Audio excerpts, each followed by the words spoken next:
राख्न मिलेन माथि चाहिँ अलिकति 20% चाहिँ छ खाली ठाउँ छोड्ने कि है हजुर अब यो 8 केजी कपडाको लागि सरफ अब सरफ चाहिँ हामीले जहिले पनि राख्ने भनेको त्यो लेफ्ट साइडको बक्स छ नि यसको मेन वास भनेको यही हो लेफ्ट साइड कपडा हाल्ने सरफ राख्ने यहाँ अनि सरफ पनि अलिक राम्रो क्वालिटीको सरफहरू राख्यो सरफ त आएको छ त्यो भित्र चाहिँ एउटा हरियो खाले चम्चा छ हैन हजुर त्यसको चाहिँ 1 चम्चा सरफ हाल्यो भने 8 केजी कपडा पुग्यो ए हुन्छ अब सधैँभरि फेरि हामीसँग 8 केजी नै कपडा त हुन्छ भन्ने हुन्न कहिले थोरै पनि हुन्छ थोरैको लागि त्यही अनुसार मिलाएर हाल्दैन सर ओके अब यतापट्टि यो बक्स छ नि हजुर यो चाहिँ प्री वासको लागि अब कपडा धेरै नै मैलो छ डबल चोटी स्रफ लाउनु पर्यो भने यहाँ थपिने त्यो एक डाडु नै हैन एक डाडो होइन आधी जति हाल्दैन जस्तै यहाँ एक हाल्यो भने यता चाहिँ आधी अब कपडाहरू धेरै मैला छ भने हाल्दैन नत्र पर्दैन ओके अब यो निलो बक्समा चाहिँ राख्ने भनेको लिक्विडहरू त्यो मान्छेले हाल्छ नि बास्न आउनुको लागि कम्फर्टहरू निरहरू सफ्टनरहरू छ त्यो चाहिँ यहाँ सफ्टनर भनेको बास्न आउने हो है यो चाहिँ कति राख्ने भन्दाखेरि यहाँ म्याक्सिमम भनेर लेखेको हुन्छ होइन 8 केजी कपडाको लागि यहाँसम्म त्योभन्दा थोरै छ नि त्यहाँ चाहिँ पठाइदिनु हुन्छ अनि कहिलेकाहीँ चाहिँ यो बक्सहरू फोहोर हुन्छ अब सरफहरू राख्दा दागहरू बस्छ नि त यदि दाग बस्यो सफा गर्न मन लाग्यो यहाँ पुस गर्ने यसरी होइन अनि यहाँ समाउने अनि यसलाई चाहिँ ताक्ने कि त्यो चाहिँ बाहिर सफा गर्न मिल्यो अनि कपडाहरू हाल्दाखेरि अब ध्यान दिनुपर्ने कुराहरू भनेको चाहिँ पोकेटहरू छान्ने अब छोरी मान्छेहरू लुगामा धेरै जडी सितारा धेरै भरेको लुगाहरू हुन्छ त्यस्तो लुगाहरू नधुने यस्तो चेन भएको लुगा होइन अनि ठुल्ठुलो बटम भएको लुगाहरू छ भने चाहिँ दुईटै लक गर्ने अनि उल्टो पार्ने त्यो जरी भएको नि हुन्छ भने चाहिँ उल्टो पारेर चाहिँ हुन्छ जरीहरू उल्टो सुल्टो धागा देखिहाल्छ छुट्टिन्छ कि जरी भएको होइन कि चेन र बटम भएको लुगाहरू अनि जुत्ता ब्याग डलहरू नधुने मेसिनमा जुत्ता ब्याग डल अनि कुनै बेला अब हाम्रो बाहिर भिजेको कपडाहरू छ भने चिसो कपडाहरू छ भने आधी मात्र हाल्ने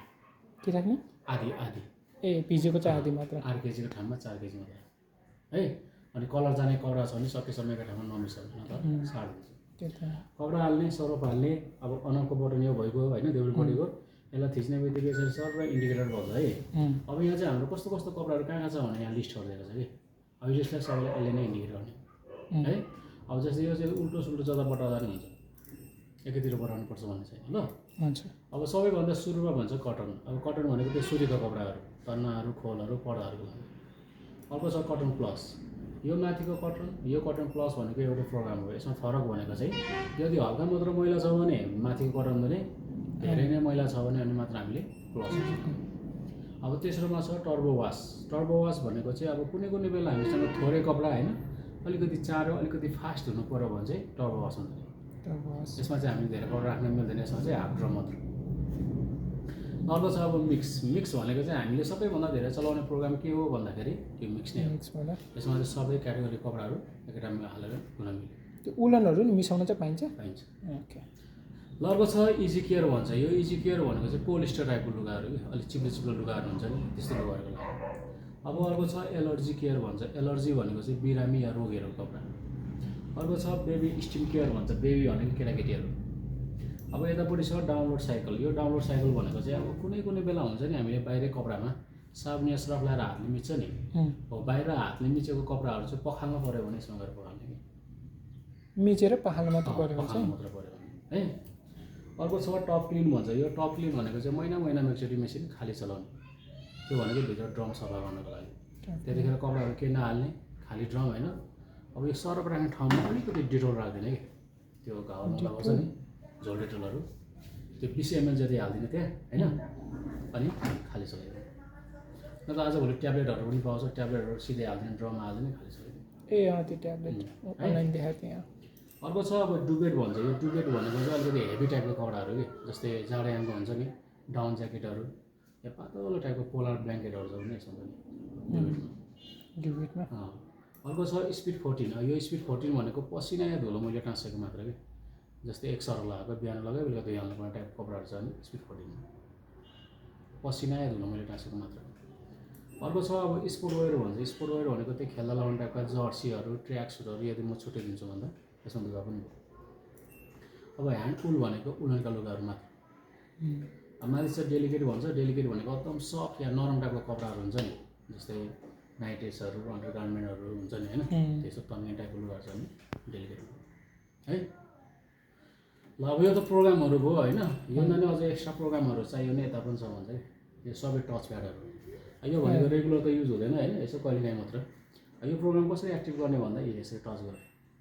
वान टच सबै एक्टिभ भएको क्या होइन। त्यो सिस्टम चाहिँ त्यसरी हो, सबै गर्नु पर्दैन, आफूलाई जुन चाहिन्छ त्यो मात्रै गर्ने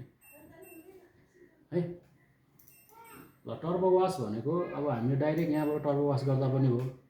थोरै कपडा हुँदा, इन्डाइरेक्ट गर्नु पर्यो भने यहाँबाट। अब दोस्रो छ रिन्स प्लस भन्छ। यो रिन्स प्लस भनेको मेसिनले जतिपल्ट कपडा पखाल्नु पर्ने हो त्योभन्दा नि अझ कपडा एक्स्ट्रा कपडा पखाल्नु पर्यो भने रिन्स प्लस गर्ने मेसिन चलाउनु चित्त नबुझेपछि है। अब तेस्रोमा छ प्रिवास भन्छ। यो प्रिवास भनेको चाहिँ अब धेरै कपडाहरू मैला छ, डबल जोडी सर्फ लाउनु पर्यो भने यहाँ जुन सर्फ राखिन्छ नि यो सर्फ चाहिँ युज गर्न चाहिँ हामीले यो बटन एक्टिभ गर्नुपर्छ। यहाँ पनि प्रिवास के थियो नि होइन? छैन नि यता सर्फ राख्ने बित्तिकै यो बटन एक्टिभ गर्नुपर्छ। ओके अनि मात्र प्रिवास हुन्छ, नत्र हुँदैन फेरि है। अब 14मा छ डिले इन भन्छ। यो डिले इन भनेको चाहिँ एउटा टाइम सेटिङ गर्ने जस्तै कि यति घन्टा पछाडि मेसिन चलाउँछु भन्ने हुन्छ नि। ओके यसमा चाहिँ फेरि हामीले 1 घन्टा 2 घन्टा टाइम सेट गर्न मिल्दैन। यसको स्टार्टिङ टाइम भनेको 3 घन्टादेखि स्टार्ट हुन्छ भन्छ। डिले चाहिँ 3 घन्टा राखिदियो भने मेसिन स्टार्ट गरेर छोडिदियो 3 घन्टापछि मात्र चल्ने। 3 घन्टा 4 घन्टा कति घन्टा राख्ने, 19 घन्टासम्म राख्नु पर्यो है। लास्टमा छ एड आइटम भन्छ। यो एड आइटम भनेको चाहिँ कपडा थप्न पनि मिल्छ भन्छ कि धुँदा धुँदै हामीले मेसिन अब कपडा धुयौँ एउटा कुनै प्रोग्राम छानेर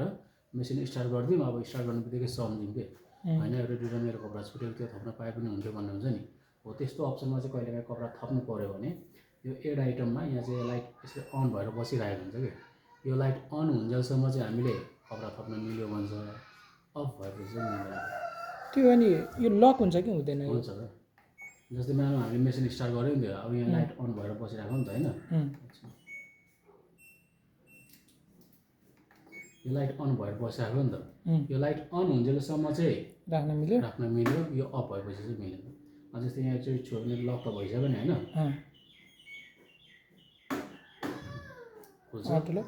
खुल्ने कपडाहरू के अरे छुट्टो कपडा राख्ने अनि फेरि स्टार्ट गर्दैन। त्यो बत्ती बलिरहेको चाहिँ निम्नु पऱ्यो थप्नलाई। बत्ती निभेपछि चाहिँ गर्न मिलेन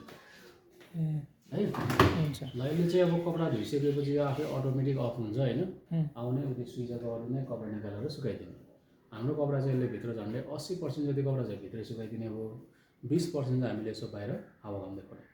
अनि कहिलेकाहीँ चाहिँ मेसिन चलिरहेको बेला कहिलेकाहीँ लाइनहरू पनि जान्छ नि त। यदि लाइन गयो भने यहाँ बन्द नगर्नु, त्यसलाई त्यत्तिकै छोडिदिनु। लाइन आएपछि आफै जहाँबाट पज भयो त्यहाँबाट आफै अटो स्टार्ट हुन्छ